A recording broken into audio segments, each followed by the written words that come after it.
Sanaiyah, your wealth word is keynote speaker. Can I just say, I really like this word. Tell us what that means in terms of wealth, being a keynote speaker. Yeah, absolutely. So, Christina, when people say the word wealth, or they think about wealth, the first association is often money.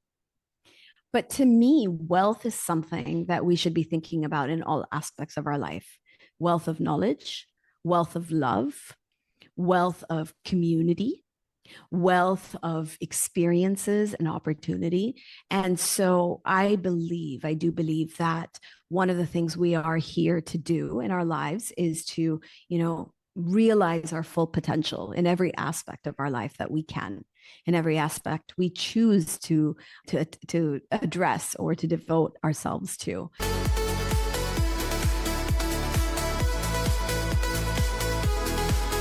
And so through my keynote speaking work, I do share with people everything I've learned about how to create true wealth in your life. I believe that love, self-love in particular, is the most powerful force on this planet. And that when we can harness that, so when we do our work with passion, with love, when we enter into relationships from that place of self-love and the ability to love other people, but also the ability to receive love, when we aren't afraid of money, we love money, and we love sharing and giving money. So you have that kind of flow of abundance that comes into your love. And when we grow, we do that from a place of self-love, that I want to be the best that I can be. I want to learn. I want to, expand my mindset, or I want to accumulate more skills. So everything, when it comes from a place of love, brings back all these things that you want, all the wealth in these different aspects of our life. And so one of my, I would say, mission in life is really to share with people through my keynote speaking how they can create this kind of wealth and abundance in their life. I always say, Christina, make love the ultimate power move in love, in life, and business. Lead with love. Okay, live with love and get out of that kind of hustle, fear frequency that many of us find ourselves in, because we're so conditioned by the world around us, by society, about what we should have, what we need to achieve in order to be worthy, in order to be good enough.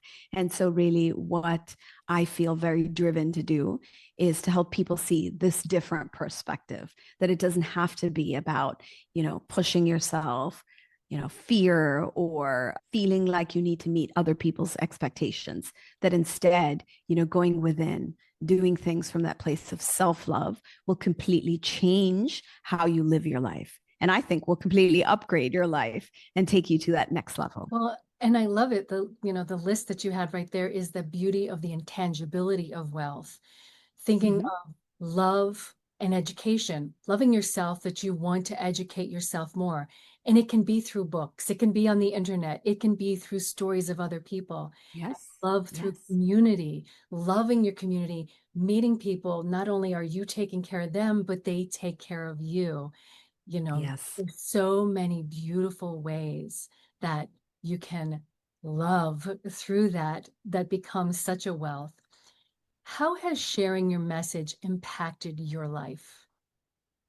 Yeah, that is such a beautiful thing to ask me, because I think that is what guides me, Christina, is as I work with other people, as I share my message with other people, I feel like I grow and learn from that too.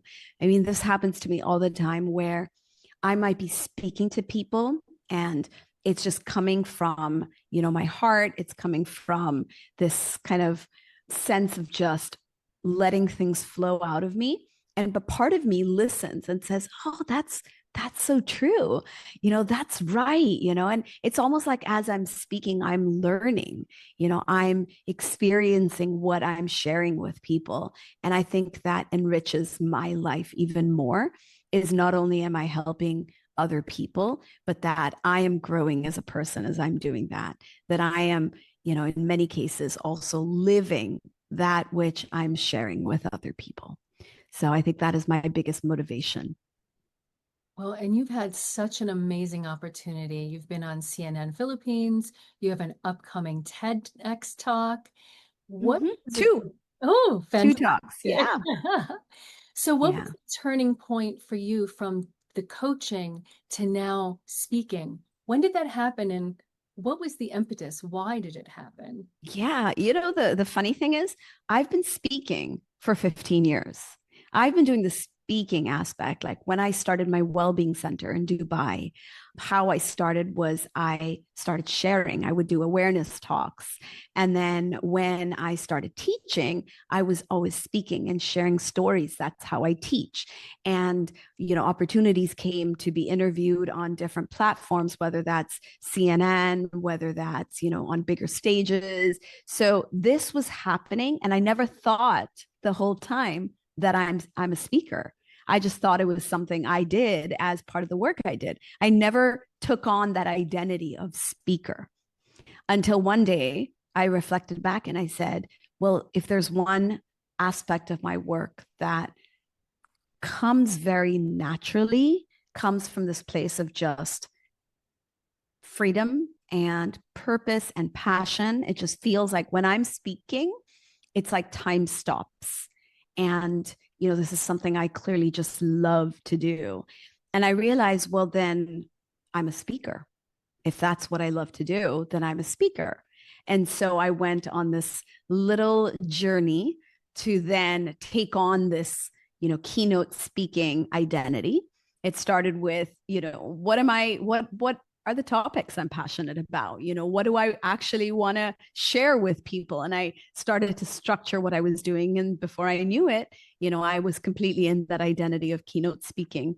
So I wouldn't say there was a turning point. It was a realization that this is what I love to do. I've been doing it all my life.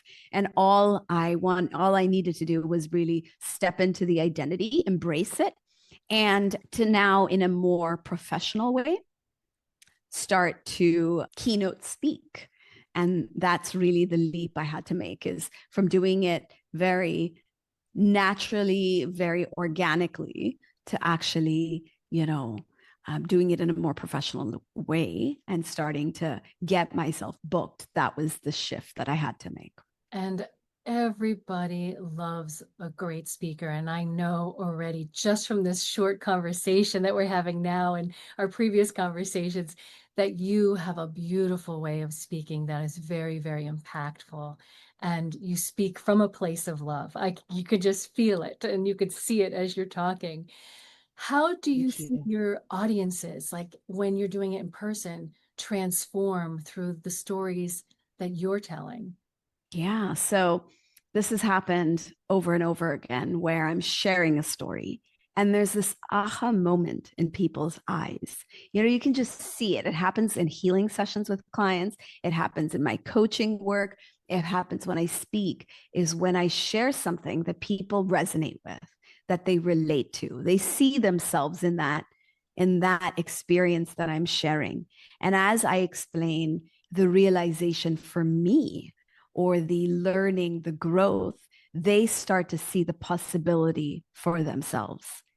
And in that moment, that just flicker of recognition or realization, or you could even call it hope, that this could be possible for them too. That's the one that really, makes me feel like I'm contributing in a way that is making a difference to other people. So it is that recognition in people's eyes that I search for, that resonance, that aha moment. That is what I think really inspires me. That is so gratifying to hear, to be able to watch it in someone's eyes, that transformation, and to be able to touch people's lives that you have across the globe.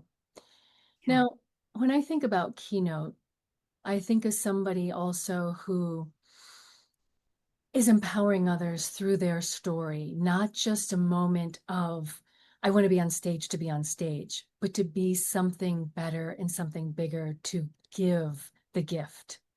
What advice would you give to that person who's ready to step into spotlight and give their gift? Yeah. And I think for me, what helped me in that regard, Christina, was to figure out or to understand, what am I here to give? What is the expertise that I bring in? What am I so passionate about? What is that one thing that I can do in a way that can really make an impact in the world? So in, the marketing world, in the thought leadership world, we call that your niche. But really for me, it's your message. Like, what is that message you are here to share with the world? Getting crystal clear on that, and making sure that is really what you want to share, like feeling that sense of alignment. You have the expertise, you have the knowledge, you have the passion, and you're very clear about it. That alignment is what you're looking for. And it's almost like all the gears click into place, and then everything just flows from there. So getting that one message right and making sure it is something you feel in alignment with, that is, I would say, the most important step for someone who wants to become a keynote speaker. And along the way, your message will develop, and there will be many topics that you end up speaking about. But there's always that one defining message that gets you started. And that's what I would work on.